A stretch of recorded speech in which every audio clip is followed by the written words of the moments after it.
Everyone. How are you doing today? I'm Coping Skills, licensed mental health counselor here in Florida. Also a gamer. Started dabbling in this space to stream myself playing games to make myself available for anybody in the gamer space to pop in, ask me some questions for just to get the perspective of a mental health counselor with over a decade of experience. But along the way, got kind of sent down this reaction journey. So, really been enjoying that. Been on the REN train. All you renegades out there, thank you for the support. Yeah, so that's a little bit about me. But right now, we're about to do Money Game Part 3. And it's 9 minutes, which is pretty long. Kind of like REN. But I'm excited because I've been told that it will meet and nor I say exceed my expectations. So they're quite high already. For some reason, I don't doubt the man. I don't doubt him.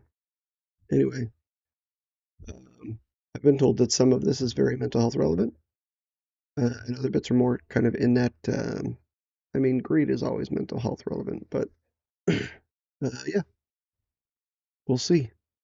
I'm ready to get started. I'm ready to get into it. So let's follow me down this REN rabbit hole of Money Game Part 3.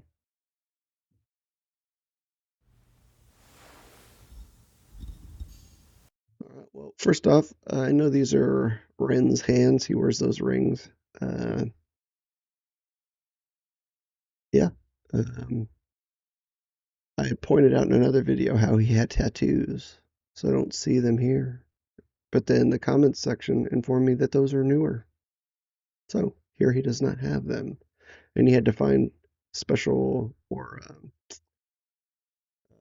special ink that wouldn't um, cause his body to react with the autoimmune issues. So, but in this view, no ink. Anyway, but it's still Ren's rings. So let's go.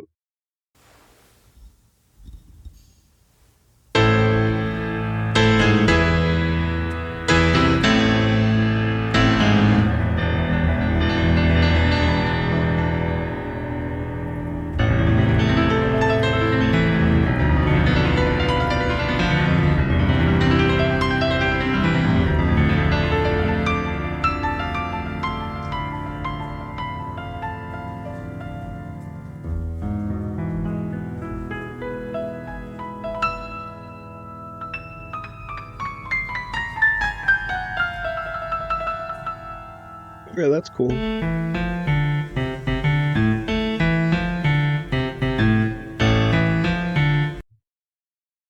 Okay, his boy Ren, or Samuel. I got him mixed up. Sam and Ren video. Nice. Yeah, Sam's his cinematographer friend, who's awesomely talented. Yeah, we're in for a treat already. I know this because of three shots, right? So this shot is awesome. A little bit further. This shot, a little bit further still. Moves. Yeah, just the framing, right, is awesome. And then obviously this shot with the, the 360 spin. I'm not sure what kind of rig they have there to do that, but yeah, pretty cool. Beautiful piano. I am wasting way too much time. I'm just taking it in because it's so beautiful. Uh, and I want to probably let it play a little bit once he actually starts going. But yeah, Ren has the bag on his face this time. Um, Interesting. So, yep. Okay, we're gonna let play.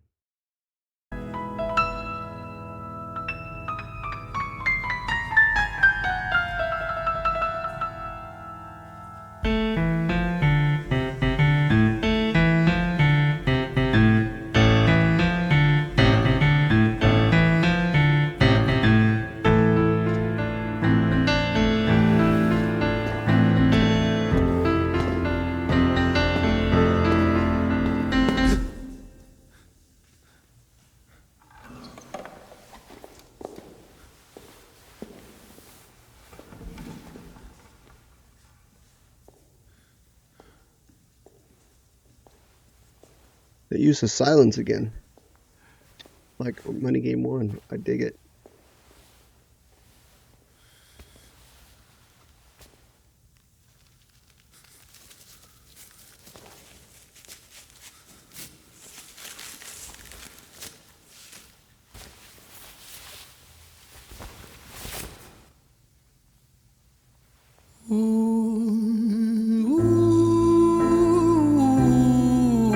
Got chills. Haunting. Like just right before that, him looking, look at that stare down. Haunting. No, great camera work. Capturing a reflected image like that is great. One question. Who's playing the piano? I know in the first one it was Goran. No, not Goran. Romain, right? On the guitar, and there was three performances. I asked who it was on the third one. I don't know, but who's playing the piano here? Um, Behind him that took his place. And I knew Ren could play the piano, but that was a little ridiculous, right? Right? I don't know. Anyway, all right. Back to the haunting like vibe switch. Uh, Another thought that I had was it's kind of a lot of comments and great perspectives and takes on in Money Game 1 when Ren came up and drew eyes on the face of Romaine, but basically what I'll call like the faceless um, bag or the blind, as somebody else kind of had a good take on that. Um, he removed his bag himself. Is there any significance for that, or is it more just like a what I call like a plot device where he's going to be doing the song, so he kind of has to, or is it kind of significant? It's probably more significant because Ren doesn't do anything by mistake. Um, where maybe um, he has a voice, or he has a perspective, or he isn't blind and he sees, so he's going to tell us. Uh, and maybe he was able to gain that perspective himself through his own life journey. Yeah, interesting. All right, we'll go back.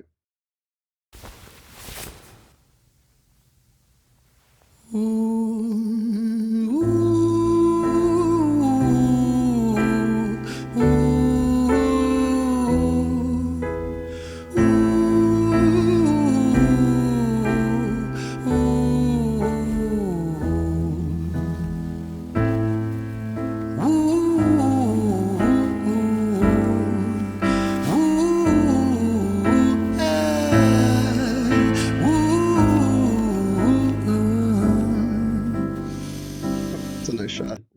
Man, some beautiful shots with that.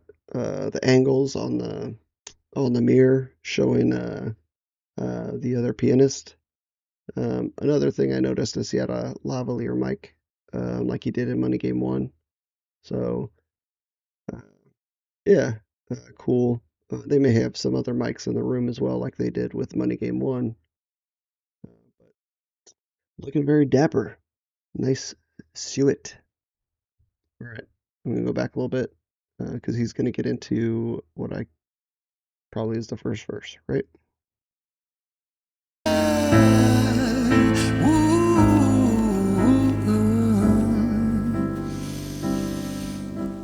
Let me tell you a story about a boy named Jimmy. 1 year old and his first words were mine, mine, gimme. 2 years old he was walking, 3 years old walking quickly.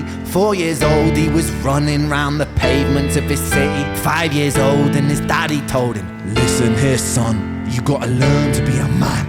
A man he works for what he wants. 6 years old and he's reading, writing, top of the bunch. And when he's 7, his progression made him student number 1.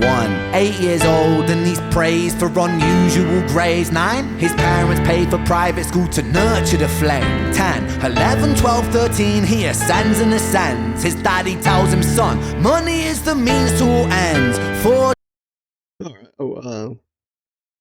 Gonna stop it right there.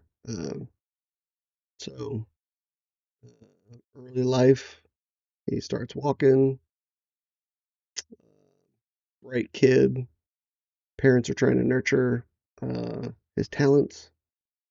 He ascends and ascends. Student number one, doing really well. But there was a couple of weird, like, contrasting themes in there with the. I noticed his voice was when he said he was talking to the kid when he was a little bit younger, and he said to be a man, right? Just kind of menacing, and then right there he said, "Money is the means to all ends." So yeah, some that's not necessarily wrong, um, but having that perspective uh, is like I don't want to phrase it. Uh, Money is the means to all end. If your end is or your ends, if the desired goal to achieve is something that can be bought with money, then it is. And we do, money is a means to get a lot of our needs met. But yeah, that phrase is a loaded phrase because you can't buy love with money, right? There's a lot of things that are end game goals for our life that money plays a part in, but not the main means. Anyway, all right, I'll go back. Sorry. Um, Grades 9, his parents paid for private school to nurture the flame. 10, 11, 12, 13, he ascends and ascends. His daddy tells him, son, money is the means to all ends. 14, solving complex mathematical equations. At 15, IQ 150, still elevating. 16, he develops complex software code that detects weaknesses in cybersecurity protocols. 17, and he sells his vision, keeping the share. Not yet an adult, but he's practically a millionaire. 18, and his daddy tells him, now you're a man. This world don't give a damn about you, so take all that you can. 19, he turns a profit. he's going to start going quick there. I'm guessing uh, there's not verses to this, so to speak. It's more of like a narrative, um, much like High REN or Tales of Ginny and Screech, that kind of more storytelling type of performance. Because we're 3 minutes in and there's no chorus or anything. Like the first two was, you know, finger on the trigger of a money game kind of chorus. Anyway, a couple things popped out there. Obviously, um, the dad saying the world don't give a damn about you. Take all that you can. Stuck out. Um, so that like the influences he's been pushed to excel. He has a very high aptitude, and uh, with that money has been at the set, and it's a money game. So obviously, I'm paying attention to that point maybe a little bit more particularly. But yeah, his dad seems to be the influencer of pushing towards money as a primary focus, right? um, and maybe both his parents. I don't know because they both were in the mix there. Um, it doesn't. It's not saying anything that the mom did though. It's just all about the dad. So what was the other thing that I'd have thought about? Oh yeah, so it was solving complex math equations, high Q of 150. Um, I don't know how much you guys know about IQs. Intelligence quotient is what that stands for.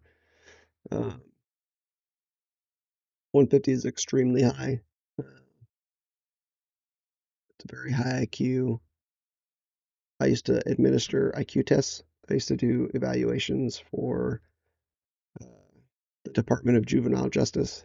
and then I'd submit that evaluation to a judge or probation officer for kids with felony charges. In any case, and part of doing those evaluations, it included administering an IQ test, right? So I've administered hundreds of IQ tests. There's lots of different kinds. Some of them are more accurate than others. I don't know. I'm going on this, but I just have knowledge about it. So hey, why not open up this bucket in my head um, and pour some out, right?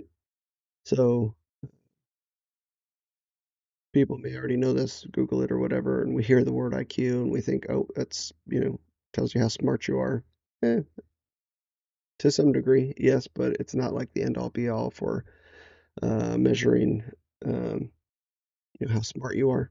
It measures a couple of things really well, but it doesn't measure a couple of things kind of at all, right? Like creativity um, is not captured in an IQ, right? So somebody may score a low IQ but be incredibly creative, and that's not going to be captured, and that does take it's a kind of its own intelligence, right? Anyway, so A, IQ tests are flawed, but it's a measure, it's a measurement to compare. So most IQ tests were developed in America, so they're normed off of an American population. It's probably way too much information, but so like a 100 IQ is average, right? So for an American, so if you have a 100 IQ, you have an average intelligence quotient, and typically that measures, uh, we'll say four things: uh, verbal reasoning, uh, which is like your linguistic ability, right? Your vocabulary, how well you use words, how well you understand words, how well you can read, how well you can write, that kind of thing. And then your more analytical side, so math or spatial reasoning, objects, seeing how they fit together, just that analytical side of your brain. So not necessarily mathematics per se, but there's different ways to test how well and how quickly you're able to recognize more visual, so not verbal, but more visual skills. Let's put it that way. And then there's a kind of another layer of it, and it's kind of innate ability and then learned ability, right? Like innately, you can't really have a really wide vocabulary unless you've been exposed to extensive vocabulary words. Um, but given the words that you know, how well you know them, right? And how well you can use them is so it's kind of split into two different parts there, right? And then spatial reasoning or verbal reasoning. I mean, visual reasoning is is also split into that innate ability, kind of that ability you have, and then also learned ability. So how well you've done in studying that topic to improve your skills in that topic. So it's kind of four things: those two sides, but also kind of what you have and also how much you've applied it. So his IQ is very high, A, because he's very smart already, but then it's going to get up to that next level because his parents have pushed him to study more, right? So that learned part of the IQ, which is half of the IQ score really, um, uh, split into those two parts is also high. So 150, um, it's in over the 99th percentile, right? It's really, really, really, really high. Um, anyway, I don't know why I went off that diatribe, but there's more information about IQ if you care. Back on target. Okay, here we go. 18 and his daddy tells 2000, now you're a man. This world don't give a damn about you, so take all that you can. 19, he turns a profit, stocks and shares, invest in product. 20, double down deposits. 21, his income rockets. 22, he learns that truth is just an obstacle to wealth. If you manipulate the data, then the lie will sell itself. 23, a life of luxury, crystal and cocaine. 24, he makes the Forbes list, they're applauding his name. 25, and his daddy tells him, listen here son, while you're sitting in that palace, that don't mean that you won. Okay. Yeah, some really poignant things there. Took a turn for the dark a little bit. Once he hit 18, I mean at 17, he was like he had written some software code or something and sold it and was practically a millionaire. So, I mean, that's awesome for a teenager, but then realizing that truth is,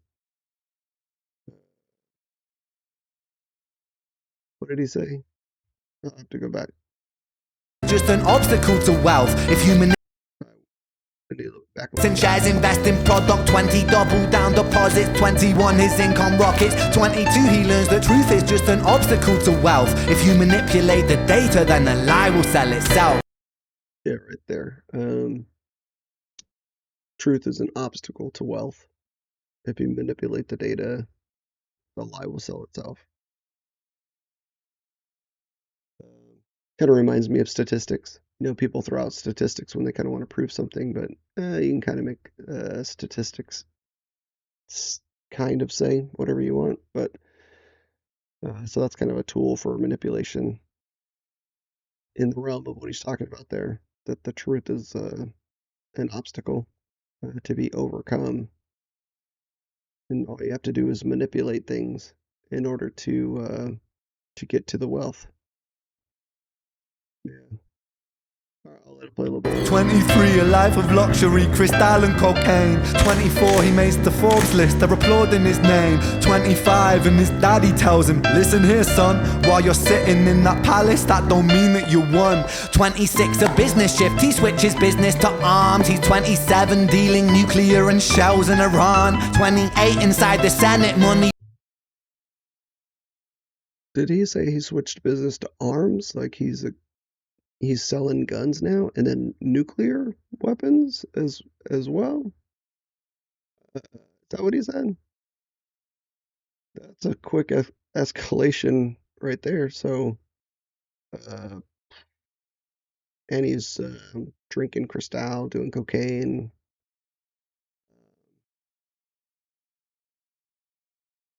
Yeah, there's a movie I watched that reminds me of. I think it was called War Pigs. Can't remember. Somebody remind me. I think it's got the kid from Whiplash and Top Gun Maverick and Seth Rogen. No, not Seth Rogen. I can't remember. Anyway, somebody let me know. I can't remember. All right, we're going back. But yeah, they got into arms deals and anyway. The Forbes list, they're applauding his name. 25, and his daddy tells him, listen here son, while you're sitting in that palace, that don't mean that you won. 26, a business shift, he switches business to arms. He's 27, dealing nuclear and shells in Iran. 28, inside the Senate, money bought him a seat. He's 29, a role of counsel in the president's suite. Now he's 30, his daddy says you're losing the race. You're just a servant to the king, not even in second place. 31. All right, so again, the dad comes in there with some sage advice. But yeah, so now he's got so much money, he bought himself a seat in the Senate. Okay, and then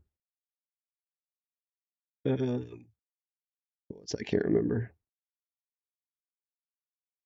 Oh, something about being counsel to the president or something.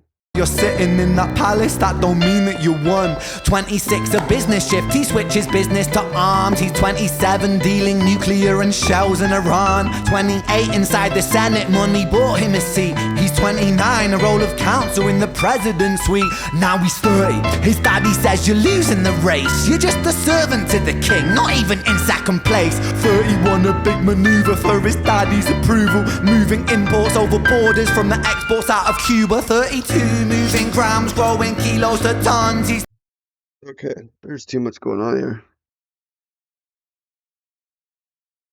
Okay, I just realized the piano playing is getting really intense. And I was like, is that guy still playing the piano? And it's in the back there. The kid's still there. Uh, so this is like a one shot, right? And the piano plays just whoever is playing the piano is like virtuoso talent, right? Like incredible. Like I was caught up on the words. I haven't even been paying attention to the visuals. Uh,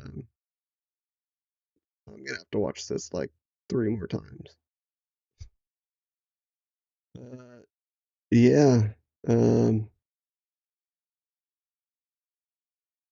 Interesting. Okay, sorry. Processing some information. Brain's a little on overload. I'm gonna go back a little bit and let it play a little bit. And there's the kid with the math and the IQ, right? Anyway, yeah. place. 31, a big maneuver for his daddy's approval. Moving imports over borders from the exports out of Cuba. 32, moving grams, growing kilos to tons. He's 33, filling warehouses with powder and guns. 34, turf war with nobody to stop it. Blind eye from the po-po inside of his pocket.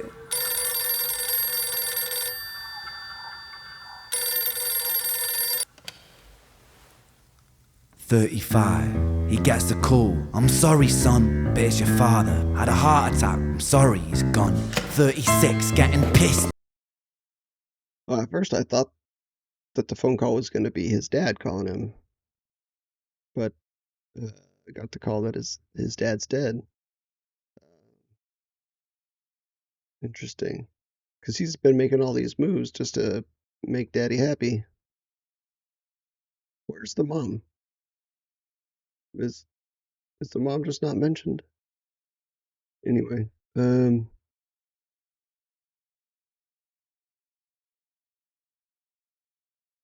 maybe it's just to illustrate how much a father can have an effect on his son. Very true. All right. The drug dealing, I mean, it's just gone real south real quick. In Cuba, some dangerous business. Okay. He's 33, filling warehouses with powder and guns. 34, turf war with nobody to stop it. Blind eye from the po-po inside of his pocket. I just caught that the second time around too. Popo inside of his pocket, so paying the police. They're turning a blind eye. He's filling warehouses with powder and guns. Uh, I'm guessing that means, you know, cocaine or heroin or whatever that is. Powder, maybe gunpowder, guns. Yeah, interesting. And then the call. Um, yep.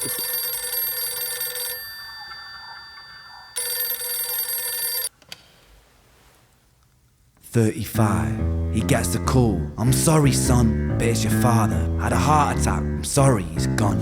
36, getting pissed up, abusing his product. 37, eyes glazed, disposition demonic. 38, with a prostitute, a moment of passion. Heating up a silver spoon and then chasing the dragon. 39, getting reckless and hungry for power. Daddy's words are still driving him to kill and devour. Makes a move against the cartel, but the strategy's flawed. They retaliate and leave him in a hospital ward. A bullet buried in his vertebra and one in his leg. The doctor sighs and says, I don't think you'll be walking again. Fuck.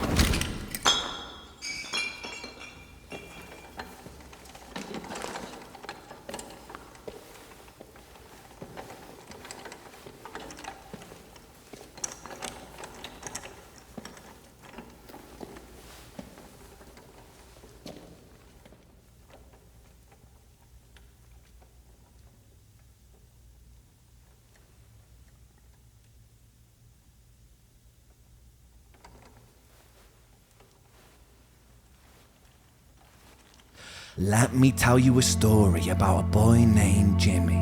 He was 40 and he cursed the words mine, mine, gimme. 41 he wasn't walking, 42 not walking quickly, 43 never running round the pavements of his city, 44 inside a palace with a mountain of gold. I mean, it's so beautiful. I kind of hate to stop it. So I apologize, everybody that doesn't like stopping. Um, but I mean, it is what it is.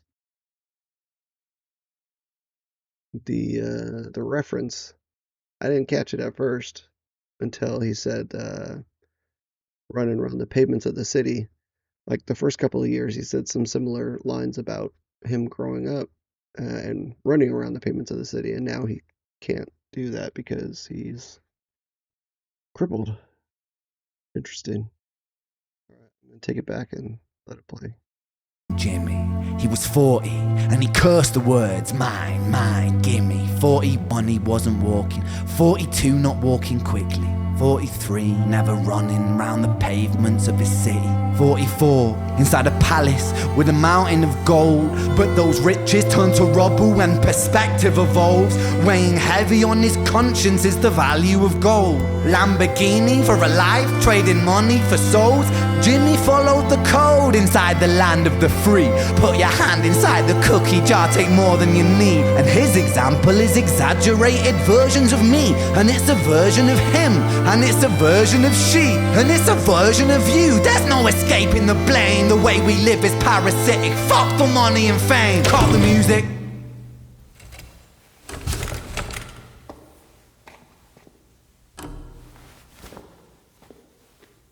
This isn't entertainment. I want to give this my full attention here, so I gotta unload a little bit. Um, yeah. Um, One of my favorite words as a mental health counselor is perspective. Just FYI. So it's kind of like a trigger word for me. Because shifting perspective is like foundational in catharsis, right? If we stay locked in our own perspective, all we see is what we see. If we can gain perspective or lose negative perspective, then our perspective shifts, our paradigm shifts, our point of view shifts, our thoughts shift and mold and can start to change. And change is the whole point of counseling, right? So, yeah. Um, so when he said when perspective evolves, it really stuck with me. Uh, and he said some really poignant things. I can't remember what they are now. I was lost.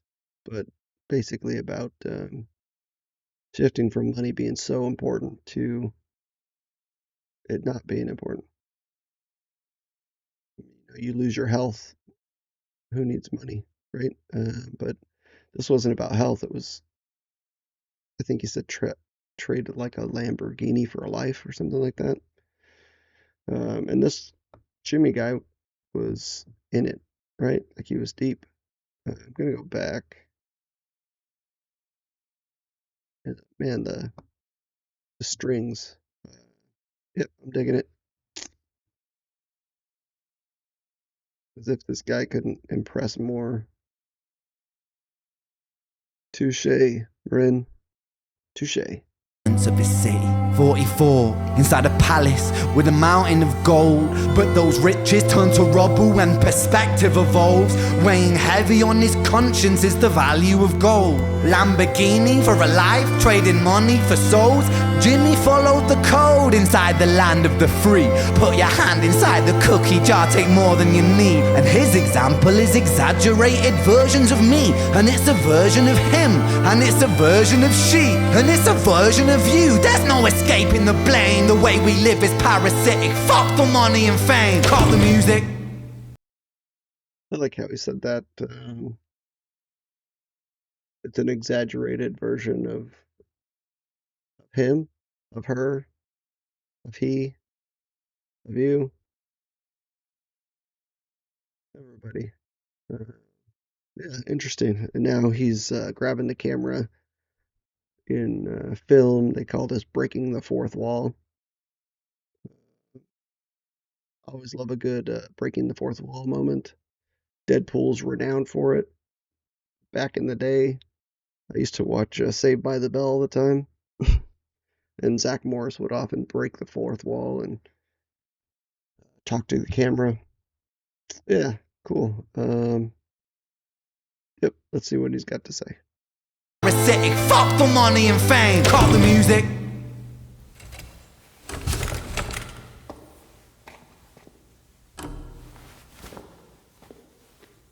This isn't entertainment. This is real life. The way we live is lunacy, community, it declines. Hyperpolarized, always fighting, then we divide. Truth is less important than the money that we designed. Money's an invention. Politics from our invention. They all come from people's ideas. Did I mention? Border's an invention. Law and order fuel the tension. It leads to people killing each other. My solution? Okay, there's firearms in play, but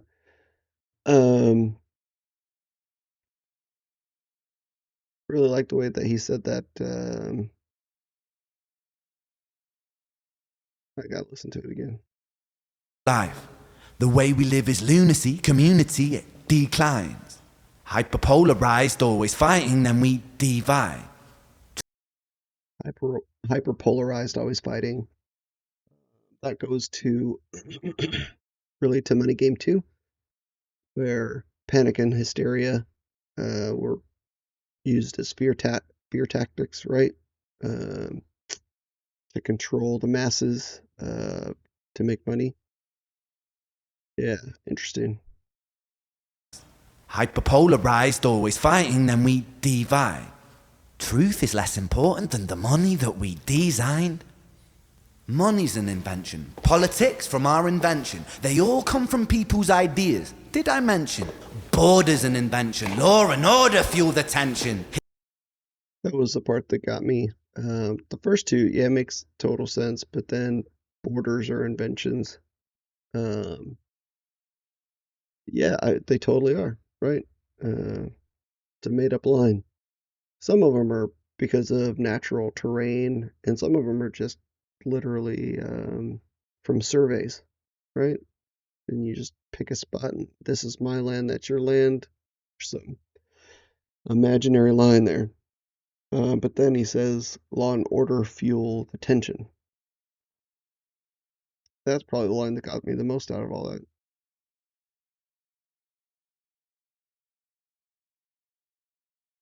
You know, because order is supposed to be opposing chaos, right? Order and chaos, kind of the two fundamental conflicting cosmic battle, whatever, order and chaos. So when law, which is part of order, law and order fuel the chaos, one side's winning, and it's chaos. Anyway. Tension. Law and order fuel the tension. It leads to people killing. Law and order fuel the tension, not law and order fuel chaos. So, yeah, but I mean, tension is chaos, right? That's what he's talking about. Civil unrest. Yeah. Well, I want to get to this part, obviously, because he's, approaching some firearms here. Border's an invention. Law and order fuel the tension. It leads to people killing each other. My solution?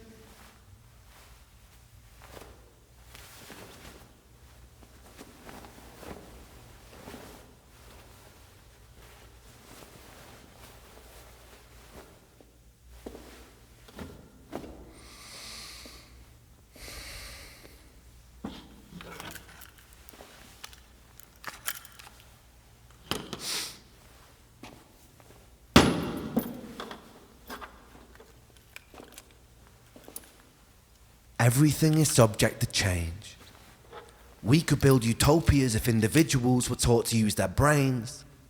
But if we teach kids in schools to always be sheep and put themselves before the herd if there's more money for me,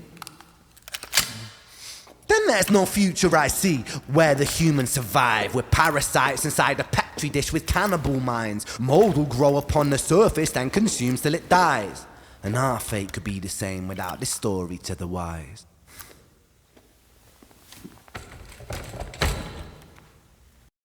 Another really good use of silence there. It reminded me of Money Game 1 when he was removing that thing to immolate himself. Um, his like poncho or whatever. Yeah, I'll rewind it just a couple seconds.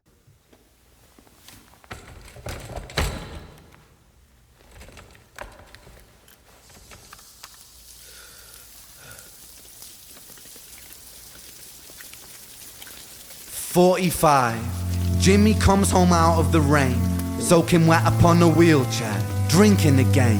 He is everything he wants, he is fortune and fame. He's a fortunate fool with an unfortunate fate. With a 45 caliber aimed at his brain. 45 a fitting number cause his age is the same. Here's the words of his father, it's such a damn shame. Then he presses on the trigger of a money game.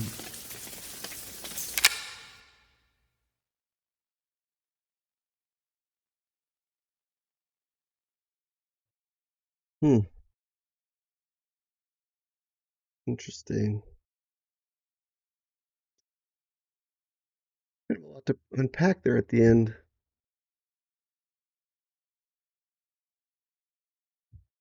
Hmm. Wonder how far his thoughts are going there. I'm still wondering where the mom is, right? Like, where's the mom in all this? However, I don't think it's a narrative or story about the mom. I think it's a twofold story about the dad. The first one is the more obvious, uh,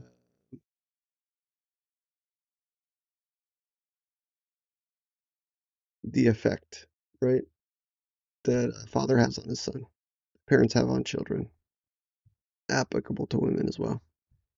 Um, and his father had a supreme, just wanted to make him proud, right? That's it. Just wanted to make daddy happy, get some praise. Super high aptitude, super successful in any analytical way you could measure success. Not enough. And it ruined his whole life, or he let it ruin his whole life. That desire to please his father. I don't know if he wanted to. This might be a stretch. I had a thought. It was right at the end there. I just kind of had a thought because I guess it's something that I care about. Um, I feel like the strong father figure in this world has been degraded so much. It's hard to find fathers that boys or their daughters or sons or even their sons' friends can lean on, like strong, confident men who lead their children. In today's society, it seems like there's like a gap um, with fathers, leaving their families, taking off. That's been going on for decades, but even more so now with the nuclear family being less and less of a thing. Um, more single moms are raising kids, and there's like a gap in that strong father figure. Um,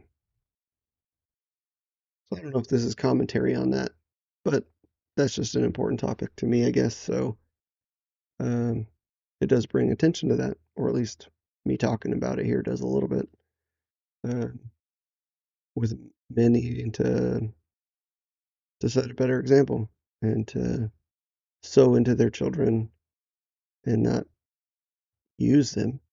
not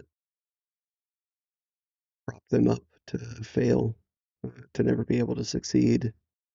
You know, that's the narcissism. His dad was probably supremely narcissistic, and maybe the son eclipsed him in every way, but didn't want to give him credit because of his own deep-seated insecurities. But then ended up dying, never been able to give his kid the praise that he wanted. He just kept on going downhill and just ruining lives. But yeah, I don't know if that's where it went, but that's where my brain went. Um,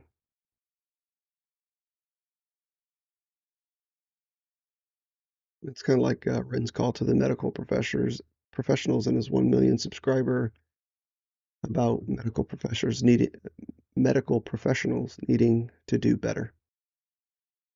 Fathers need to do better.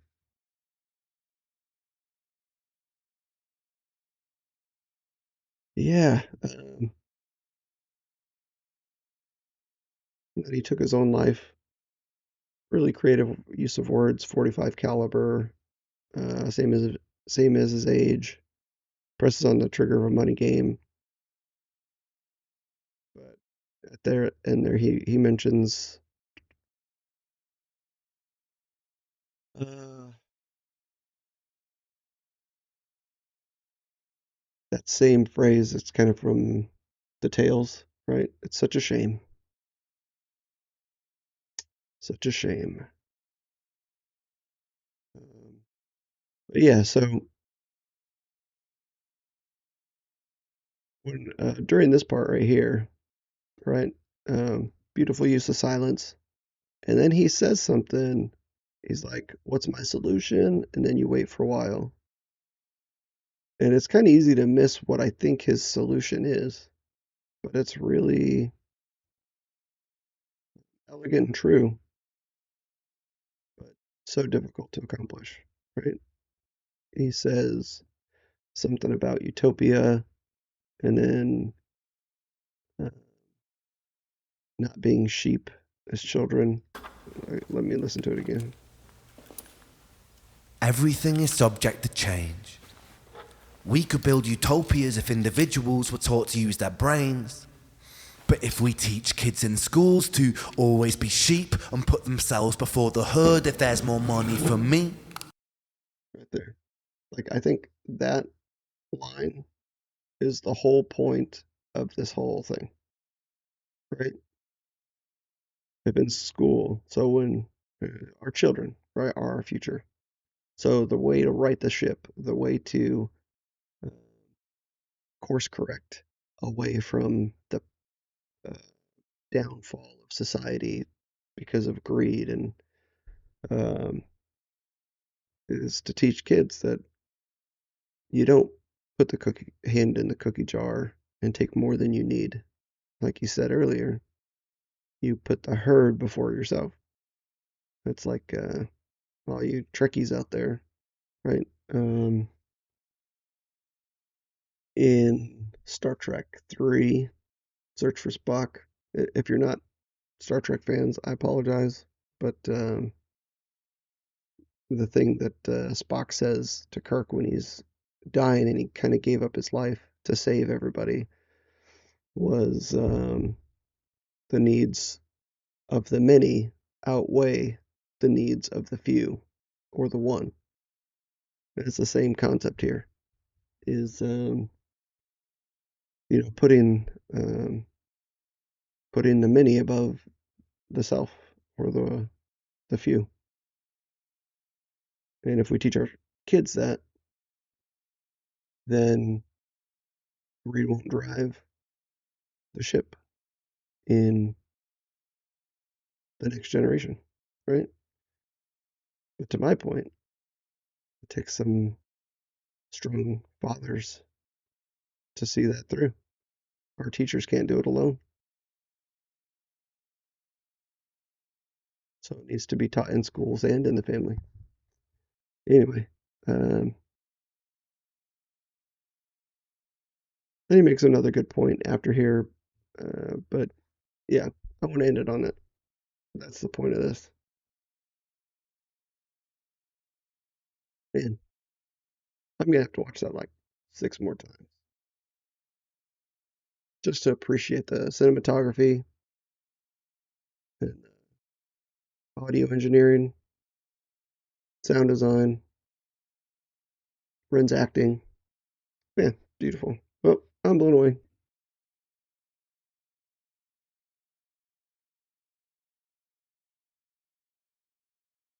I don't know what to say.